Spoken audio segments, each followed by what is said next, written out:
इस बात का हमें ध्यान रखना चाहिए। किसी भी कार्य की सिद्धि के लिए जब कोई कार्य होता है, और खासकर भगवान से संबंधित जो कार्य होते हैं,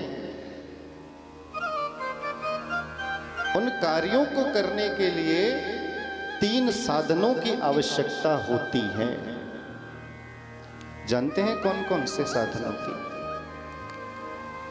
हम सोच लें और कार्य हो जाए, ये जरूरी नहीं है भाई। संकल्प तो दुनिया में बहुत सारे लोग करते हैं, हम ऐसा करेंगे, हम ऐसा करवाएंगे, हम वैसा करेंगे, लेकिन सोच लेने मात्र से, संकल्प कर लेने मात्र से कार्य हो जाएगा, इस बात की कोई गारंटी नहीं होती है। हाँ, संकल्प पहली सीढ़ी है भाई। हम ये कार्य करवाएंगे, एक बार के लिए सोचा जाए, ये पहली सीढ़ी है। लेकिन केवल हमने संकल्प कर लिया भाई हम ये कार्य करवाएंगे, तो कार्य अपने आप तो होगा नहीं। उसके बाद दूसरे साधन की आवश्यकता पड़ती है, और दूसरा साधन जानते हैं क्या है? दूसरा साधन है प्रयास, प्रयत्न। संकल्प के बाद आता है प्रयास, प्रयत्न।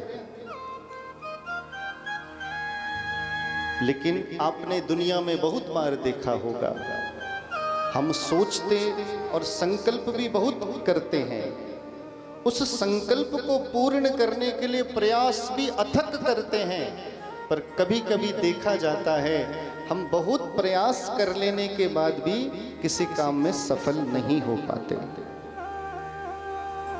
होता है कि नहीं होता?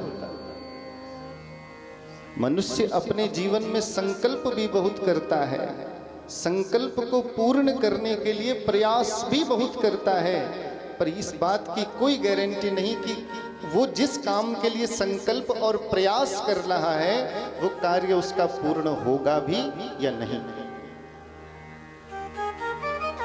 केवल संकल्प और प्रयत्न से कार्य की सिद्धि नहीं होती है। उसके बाद तीसरे साधन की आवश्यकता होती है। तीसरा साधन क्या है?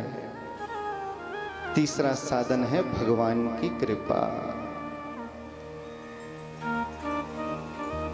जब तक हमारे ऊपर भगवान की कृपा ना हो ना, हम कितने भी बड़े बड़े संकल्प कर लें और कितने भी बड़े बड़े प्रयास कर लें, यदि भगवान की कृपा नहीं है तो हमें हमारे कार्य में सिद्धि मिलने वाली नहीं है।